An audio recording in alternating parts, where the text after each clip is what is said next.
The dawn of the NFL season is upon us.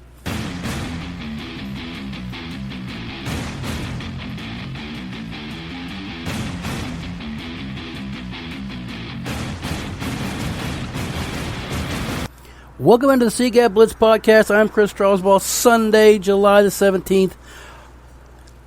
Thank you for tuning in. Thank you for listening. It is so hard at this point in time to find relevant stuff to talk about pertaining to the football world because we are at the bottom and the base and the back end of this lull that has been known as July.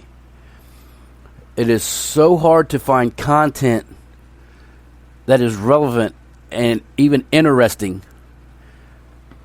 to really focus on right now because the NFL Network is showing games that nobody cares about right now. They're starting to show some stuff on Total Access at 7 o'clock Monday through Friday that's getting you geared up, but training camp really ramps up next week. So I thought, what better time than right now than to talk about some 2022 storylines heading into the season. Something I've never done before, and it's like a little preamble to training camp.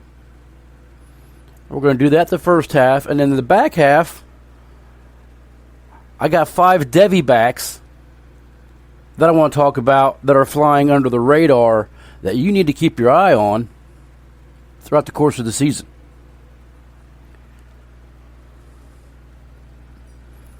So we're almost there. We're at the end of the lull that is July, and we're moving into training camp. Of course, the first 3 or 4 days of training camp are very, very boring. It's very hard to get excited unless they're really reporting on the team or teams that you enjoy following or players or whatever. It's really hard. Now, the teams that ramp up first are obviously going to be the teams that play in the Hall of Fame game. But nevertheless, it's the start of what is going to be a very good season. 2020 was horrible. We all know that. 21 was bearable because we were all putting COVID past us. This year, we should be almost back to what I would consider full gas. I mean, I really think it's never going to go away, COVID. I think we're going to have some lingering issues to deal with. I just think that's the way it is with life. I know that I've had COVID last October, and I'm still dealing with things that aren't the same to me anymore. Peanut butter tastes different. I get winded quicker than I used to, and this is all a result of what COVID, played its part in my life. Thank you very much. But all in all, we should be past this, and we should be looking forward, and that's what this is going to be. 22 storylines that I think are interesting to talk about. I got 10 of them, and I'm not going to spend large amounts of time on them, but I want to touch on some things that are really going to be fun and curious and entertaining for 22. And I'm going to start with Russell Wilson moving from Seattle to Denver. Okay, now there may be some fantasy implications that I throw in here. There may be some just overall team things. It's just going to be kind of all over the page, not really pertaining to one individual thing. But we've got to appreciate and really get excited for what Russell Wilson can do for Denver this year. It's already been reported that he's not going to be held back. We're going to get to see what he can really do when Russ gets to cook.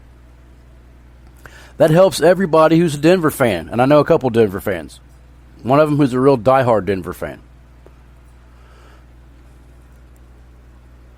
It helps the running game, which is going to be a two-headed monster, which is going to play havoc for your fantasy weeks with Melvin Gordon and Javonte Williams. But it helps the receivers. It helps the tight ends. It helps the teams overall outlook because they know that they've got a guy playing the position that is a winner and can do it, and when the chips are down, they can rely on him. And that is something you've always been able to say about Russell Wilson. He has always been the guy, whether he was allowed to or whatever, but if the game's close and Russell Wilson's on the field, there's always a shot, in my opinion, that he can bring them back. The big news for Denver fans, leaves a big hole in Seattle because we still don't know what the heck is going to happen with the quarterback situation. A lot of people are saying Jimmy G. A lot of things I read are it's going to be Jimmy G. Well, if it's going to be Jimmy G, why isn't it Jimmy G already? Because if you're bringing in Jimmy G now, you're way behind the 8 ball, way behind the game. I'm not getting into Seattle because that team's. I'm a wait and see approach on Seattle on how that goes. Cautiously optimistic that the wide receivers don't crash your fantasy leagues, Lockett, DK. But the quarterback situation took a big hit when Russ went to Denver. Deshaun Watson, holy crap, Deshaun Watson is number 2 on my storyline. What have we learned since my last episode or episode before that? And the answer is not a whole lot. We now know that Baker Mayfield's not playing in Cleveland because he's a Panther. So that kind of cleared up that mud. But we don't know about Deshaun Watson. I kind of got him grouped in with Alvin Kamara. They're kind of on the same bullet point here. Watson and Alvin Kamara, in my opinion, are going to get suspended. I think it's just a matter of when, not if. And they're both going to be out at least 4 games. And some may say you're being nice. It might be more like 6, and that's true. But I have 1 share of Alvin Kamara, maybe 2 now, actually. So for fantasy, I'm hoping it's only 4. But that makes a more interesting question at the quarterback position for the Cleveland Browns. What about Deshaun Watson? What if he gets a season-long suspension? Well, then they're going to have all this money wrapped up in Deshaun Watson, and they're going to be playing with essentially a third-string quarterback since Baker has moved on, which will be their new backup. But, technically a backup, third string, once Baker left. But it's not going to be good for Cleveland. It's not going to be good for Amari Cooper. I think there's going to be a lot of turmoil there. And they need to figure this out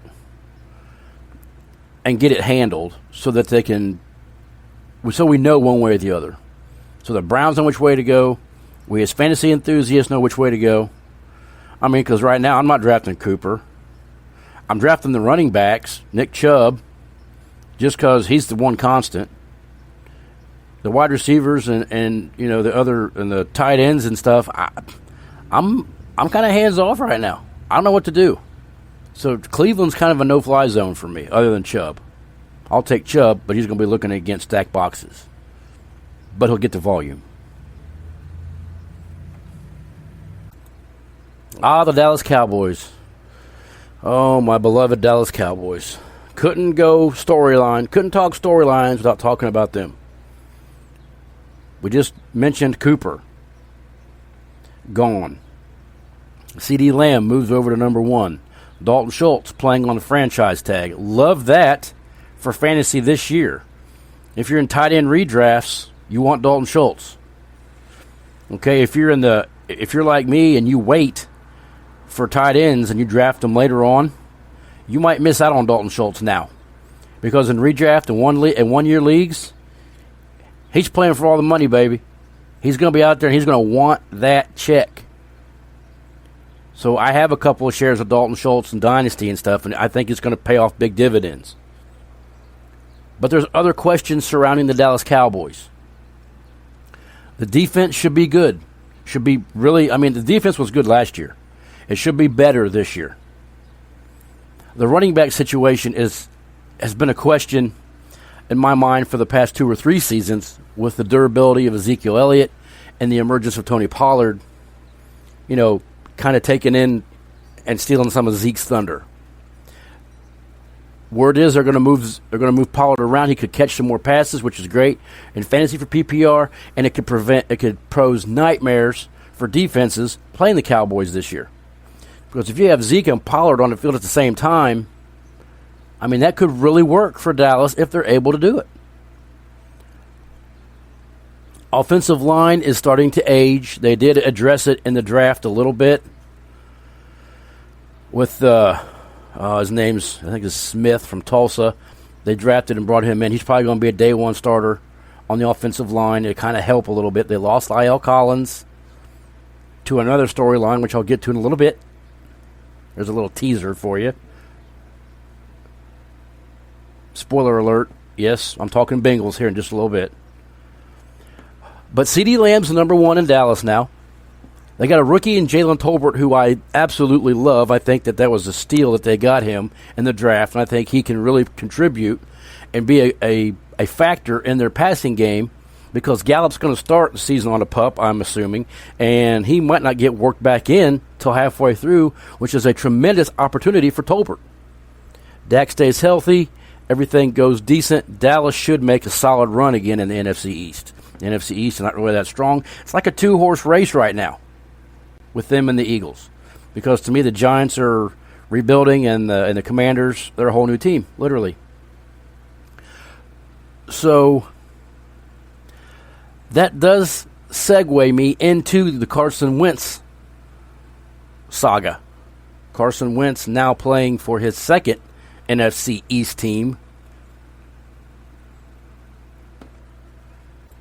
Was an Eagle, then a Colt, now a Commander. This is Carson Wentz's last card, folks. This is his last card to play. It didn't work out last year for him, and that's being nice. Is he an upgrade from what they had in Washington last year? Perhaps. But I didn't think Heineke was as terrible as folks made him out to be. He was serviceable. Obviously wasn't a world beater or a league winner for your fantasy leagues or even really a winner for that team, but he wasn't horrible. So Carson Wentz comes in. It's a step up for the Commanders, and we're going to see what he can do with it. Okay, you got McKissick coming back because he said he had unfinished business. I read it. He said he had unfinished business with Washington, so he comes back. That steps all over your shares of Antonio Gibson in fantasy, and it also makes you wonder what's going on in the backfield because it drafted Brian Robinson out of Alabama. Question marks loom at the running back position for the Washington Commanders. And I don't like Washington. I'm a Dallas fan, but I love Antonio Gibson. I liked him at Memphis. I thought he was a fantastic football player. He was a wide receiver converted into running back. He's just not learning the position. And I'm okay with him not shouldering the load and splitting time, protecting his body. But to me, he's the best of the options that they have in Washington, and they need to use him. And Carson Wentz needs to lean on him and Terry McLaurin and hopefully a healthy Logan Thomas, who is getting old, by the way. He's getting up in years. Because if you'll remember right, he was a quarterback at Virginia Tech and came into the league as a quarterback and then transitioned to tight end. So he's getting up there. Okay, they drafted Jahan Dotson out of Penn State. So there's some weapons there in Washington. They could really make a run if it all gels for Washington, make a run and be the 2 or 3 in the NFC East. We shall see. Going from a quarterback change for this next team is a huge step. Next on my bullet point, the Pittsburgh Steelers lost the first ballot Hall of Famer in Ben Roethlisberger to retirement this year. Now, I've said it, and I've been really adamant about it over the past 2 or 3 seasons that Big Ben isn't the quarterback that he once was, and obviously that's a duh statement. But you just don't randomly walk into a supermarket and grab another Hall of Fame quarterback off the shelf. They just don't fall off the shelf and grow on trees. So, huge replacement for the Pittsburgh Steelers this year. Okay? So, what do? Well, they bring in Mitchell Trubisky, who came out of North Carolina, Chicago, Buffalo. Now he lands in Pittsburgh, and from what I'm reading, as of right now, he's the clear-cut number one. And it's probably the best thing, because they did draft Kenny Pickett out of the University of Pittsburgh to maybe be their future. But it's probably best that he doesn't get the job day one. It's probably best that he gets to learn and grow in the system from a vet, even though it is Trubisky who has had his ups and downs. Either way you look at it, no matter what quarterback it's going to be. And there are some, and Mason Rudolph is even saying, I'm reading on some bios here in the past couple of days, that he thinks he has a shot to be the number one quarterback in Pittsburgh. Okay, well, if that's the case, if Mason Rudolph's going to be your starting quarterback number one, day one, then you've wasted your money on Trubisky, which I think is a one-year deal, if my memory serves me right. And you're still playing we hope Pickett works out so that Mason Rudolph doesn't have to be our future long-term, or else you're quarterback shopping again next year. It puts a lot of pressure on the offensive line, which isn't spectacular in Pittsburgh. It puts a lot of pressure and a lot of questions on Najee Harris, who throughout the course of this offseason and winter and spring has had more doubters than promoters in what he brings to the table. Now, myself personally, you know me, I'm not a big fan of Alabama backs and Alabama wide receivers. You know, Derrick Henry kind of showed me wrong, and Cooper's played good, and Julio Jones had a decent career, but I'm not big on backs that come out of Alabama into the NFL. But I'm not really ready to give up on Najee Harris yet. I mean, the dude's had 1 year, and he was playing with half a quarterback. Okay, at least with Trubisky or even Pickett, you get a healthy quarterback.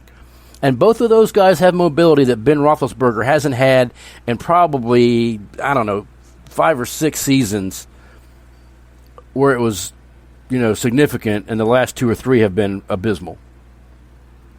And I have Steeler fans, some dear friends that are Steeler fans, and I know they won't argue with me on that. They're going to agree that Big Ben wasn't what he once was, the past couple of seasons, because of all the beatings he took and the lengthy career that he had. So I'm not going to make any Steeler fans mad by saying that. But it does put pressure on those positions. It puts pressure on the quarterback position. You're filling in and taking over some big shoes. It puts pressure on the running back because they're coming for you. They're going to make these quarterbacks beat them. Until they beat them, the running backs are going to have to beat them, which means the O-line is going to have to block. It means wide receivers are going to have to be patient. And we're going to see what happens with the Pittsburgh Steelers this season. We're talking rock bottom of the NFL, my next bullet point, and this is my opinion. I might be, you might say you're crazy, but to me, I think the Miami Dolphins are rock bottom of the NFL. They may not come away with the worst record, but I'm not a fan of Tua Tagovailoa. Okay, and I've said this on many episodes. I think he was the right guy in the system at Alabama because of what he had all around him everywhere, literally everywhere, and he made it work. I think anybody could have succeeded there at quarterback. So I think Tyreek struggles as a new member of the Dolphins. The running game is still in question. And they fired a coach who they shouldn't have fired. There was absolutely no reason to fire Brian Flores. He had that team on the rise. But they canned him anyway, and I was shocked, and I was mad. And it was unnecessary for that organization to get rid of him at this point in time when they got rid of him. And I'll say that forever. He needed 1 year for sure, and maybe 2 to really make a significant difference, and you would see the production from him. They pulled the trigger too soon on Brian Flores. Okay, rookie wide receivers. Storyline 2022, stop the presses. This is the big one. This is what we've been talking about the whole entire offseason, ever since before the NFL just went blank. Combine. We knew what we was getting at the NFL Combine. We were getting numerous wide receivers that all had legitimate NFL next level ability. And you can start with Watson, you can go to Burks, you can go to Sky Moore, you can just throw darts at these rookie wide receivers. Jalen Tolbert, I just talked about him a little bit ago. They're all over the place, and they're now scattered all across the NFL. We're going to see what these kids can do as rookies, because some of them are going to be thrown right into the fire as rookies. Christian Watson, I think Sky Moore has a significant role as a rookie. Jalen Tolbert, like I just said, plays a good bit, and we'll see what happens once Gallup comes back. But a lot of these wide receivers that we drafted and this big wide receiving crop that came out this year, it's going to be really fun to see who works out for you, who doesn't work out for you, not only for your fantasy teams, but also for your NFL teams. What can they do? What can they offer to make your teams better? I cannot wait. I mean, I love Jefferson. I love Chase. I love all these big name wide receivers that are supposed to have huge seasons and just coming out parties. But I want to see what rookie wide receiver has the best season, because there's knocks on all of them. There's goods and there's bads on all of them. I want to be sitting here at the end of the season, when all the dust settles, and say, so-and-so had a fantastic rookie season, like we all thought he would, and so-and-so crapped himself, and what the heck happened? What's he going to do year two? I love the rookie wide receivers this year. I love them more than the rookie running backs because there's only a few, and I love them way more than the rookie quarterbacks because there was like two. So, Cincinnati Bengals, the Cinderella darlings of 2021. Super Bowl, AFC champs, Super Bowl. It was so close, man. They were still in it at the end, and I really thought that I was really rooting for the Bengals. I'm an Ohio guy, and I'm a Joe Burrow fan. I've been a Joe Burrow fan ever since Ohio State spit him out, and I've been a fan of his. And I really wanted to see if I really wanted to pull him off, just for the fans of the Bengals, the fans of Ohio. It would have been a real big win for us as Buckeyes to see that play out, but it didn't. But we're not talking last year. We're talking 2022 storylines, and they are back. And in my opinion, they're better than they were last year. Okay? The offensive line has been revamped. I spoke about La'el Collins earlier. They brought in La'el Collins from Dallas. They brought in two other offensive linemen whose names are escaping me right now, but are no slouches to the NFL, to protect Joe Burrow, who had a fantastic season getting beat up on last year. You got Jamar Chase, who's already said, last year I was just messing around having fun. This year's all business. You got T. Higgins, who some say is the number one receiver in Cincinnati. Sprinkling Tyler Boyd, and a tight end who's very good. Better offensive line. Defense should be as good as they were last year. Hopefully they're a little bit better. But I see no reason why the Bengals can't win the AFC North. I mean, they're going to go into the season the favorite, okay, just because they were in the AFC Championship. They were AFC champions, represented the AFC in the Super Bowl. They should go in the favorite, and then you got Baltimore sliding in underneath them. At least that's the way it should be. But the Bengals can't let complacency of last year rule the day. They have to realize that last year was last year, turn the page, and they're starting from scratch again, just like the other 31 teams in this league are. Okay, they're not guaranteed a free ride back into the playoffs. And when you're that good, you're going to be hunted. And you're going to get teams' best shots. Even though they fell short in the Super Bowl, they're still going to get teams' best shots. But it's fun. I mean, you got Burrow, you got Jamar Chase, T. Higgins, Tyler Boyd, Joe Mixon, a better offensive line. What's not to love about the Bengals? They should not be your father's Bengals anymore. They should be the new wave, and the 2022 version of the Bengals should be fantastic, and there's no reason why they should not win the AFC North. Trey Lance. What is going on with the situation in San Francisco? This one's probably my least favorite of the bullet points and my storylines for this season. But if he's indeed the quarterback week 1, we're going to get a crash course into what we're looking at for about the first 3 weeks of the season. Because then, after about the first 3 weeks, then we're going to see some adjustments, some tweaking being made, and the offense should start to slide in there. It's kind of like your fantasy team. You set your lineup in your fantasy leagues, you don't touch it for 2 weeks. You leave it kind of the same. By the time week 3, week 4 comes around, yeah, you're starting to make some adjustments. In this situation, it's a lot of similarities. Okay? If we're throwing Trey Lance into it, this is your team now, you're the quarterback, go play some football, what are you going to do? Well, you got to find what works good for him.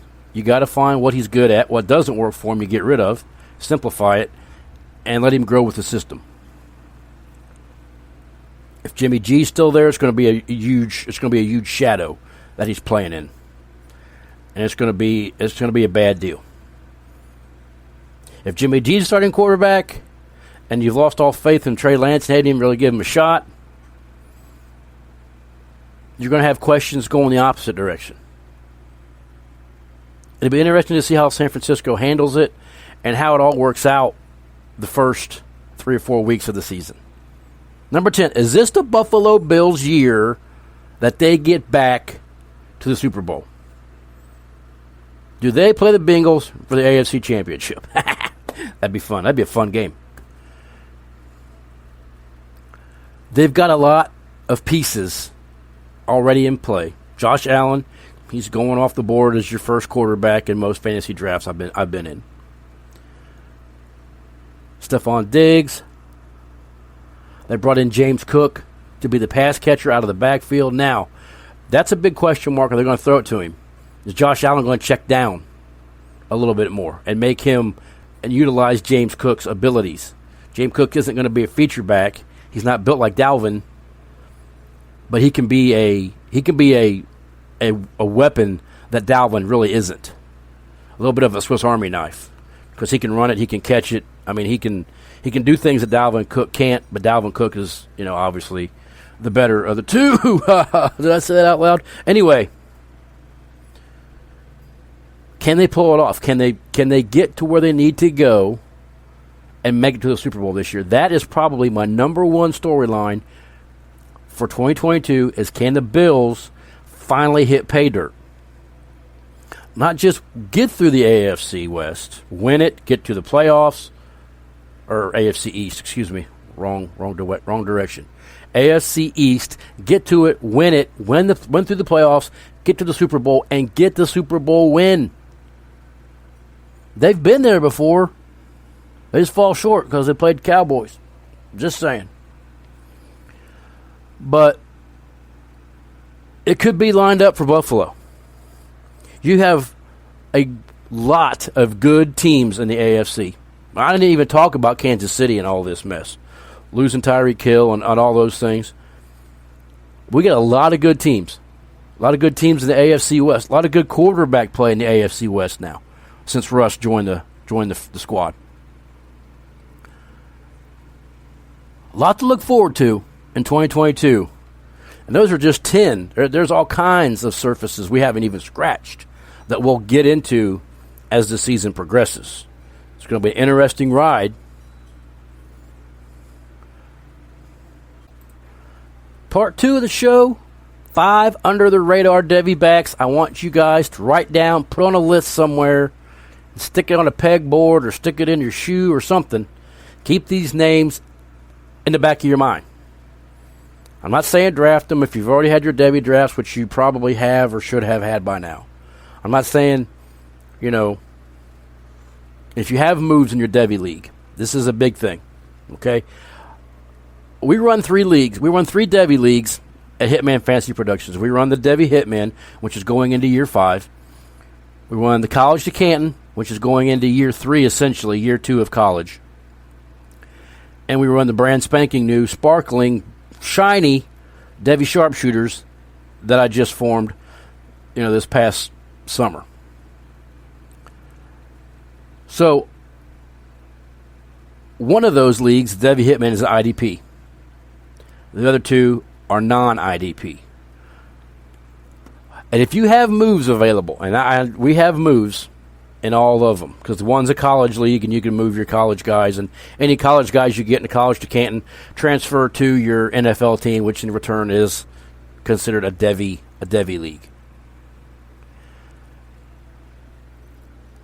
All of these guys currently are not housed in any Devy roster throughout the scope of HFP. And I find that interesting, and it's because there's so much more talent that is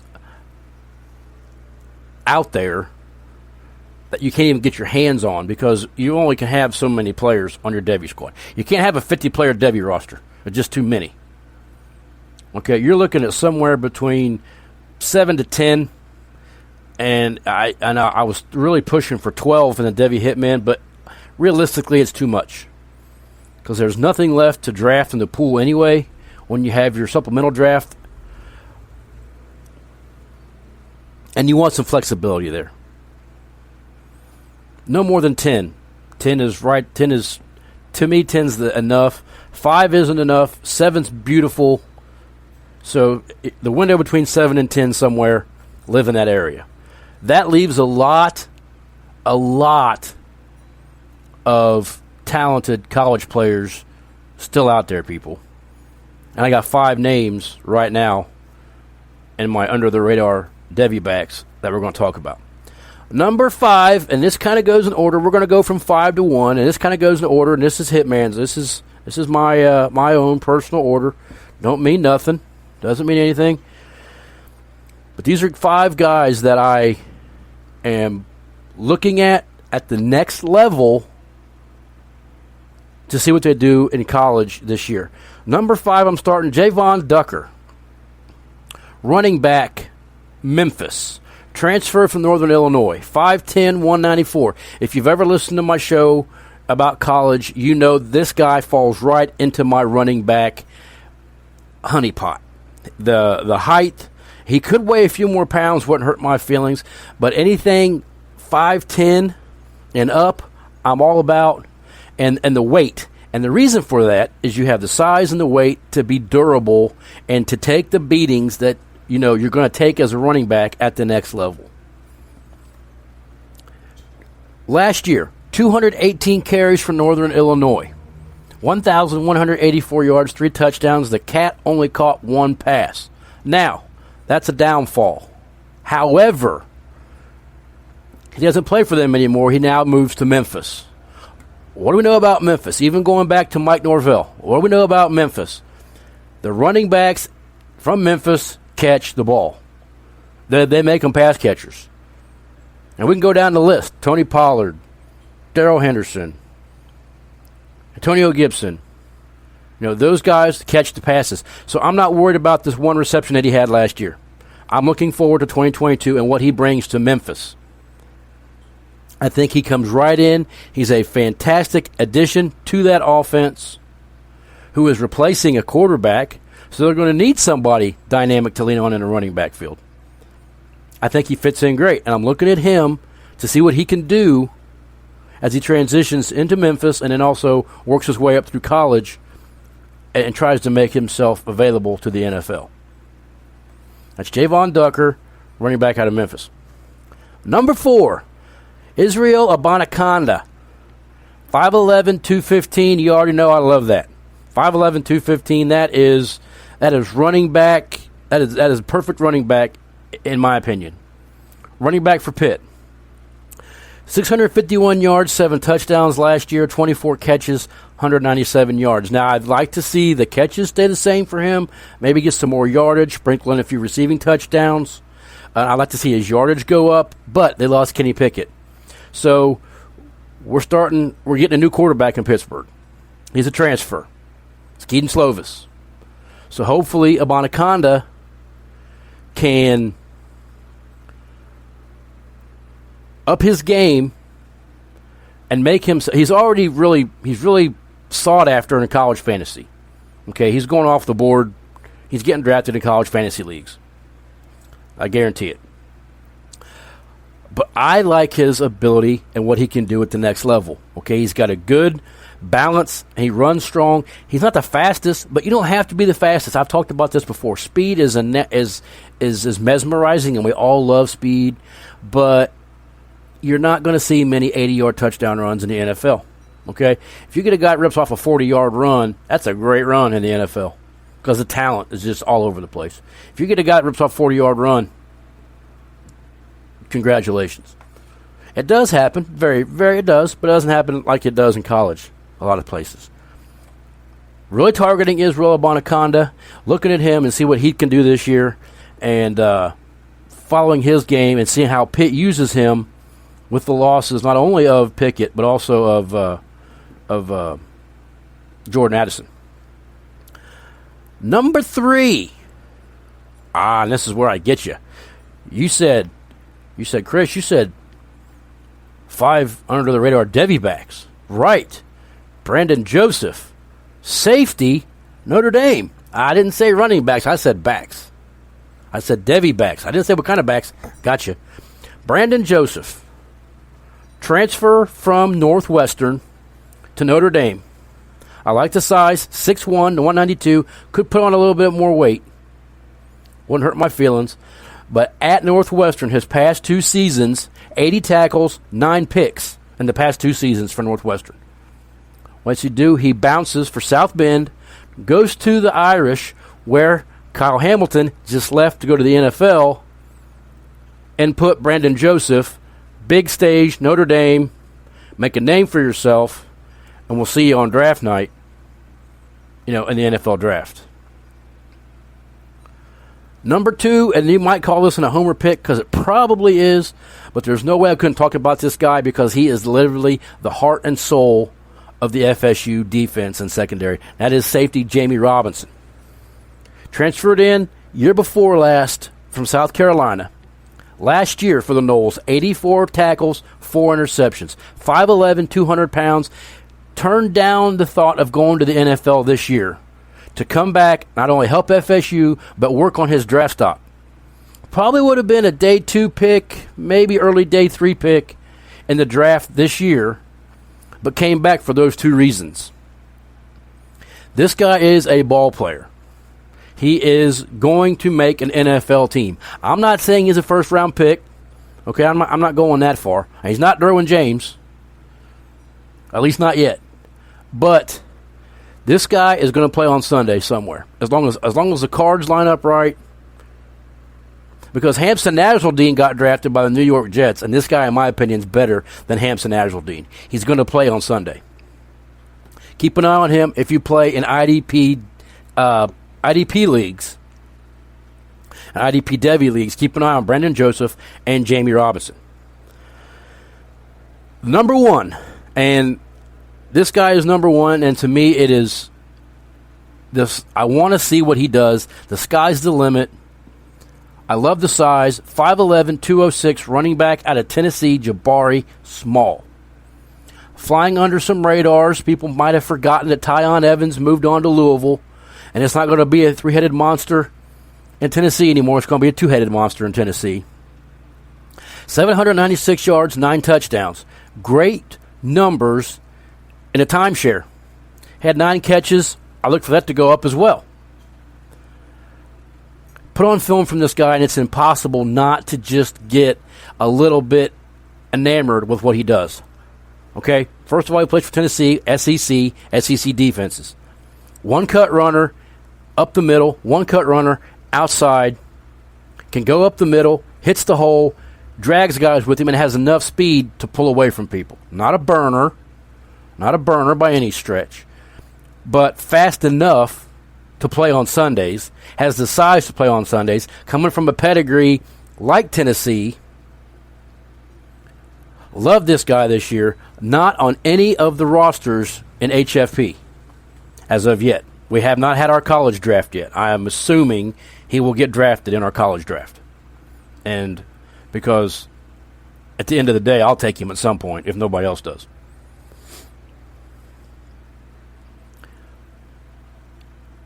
He could be a very secret weapon, not only for your college fantasy team, but for the Tennessee Volunteers.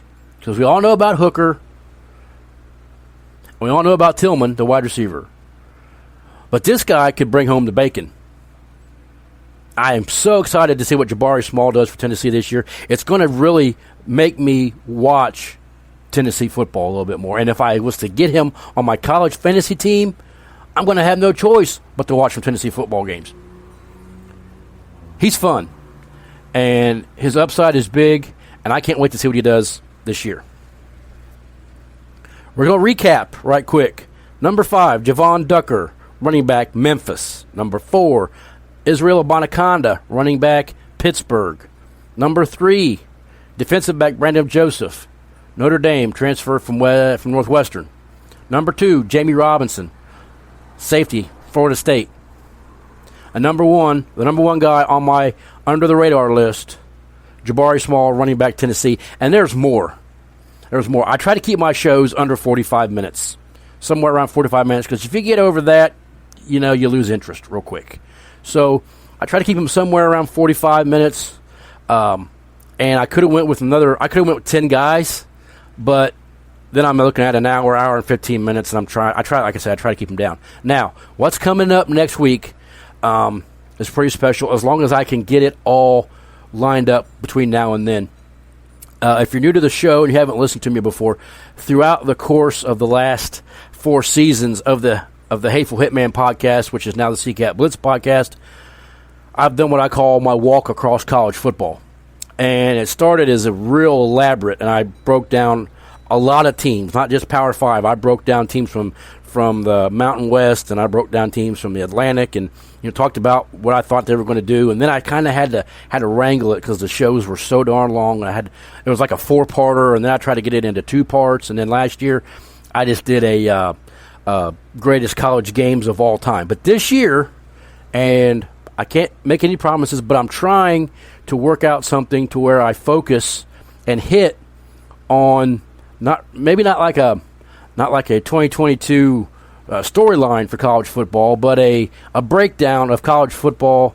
I'm going to call my walk across college football, but it's going to be a little bit more condensed, but hopefully have some more interesting things to bring to the podcast.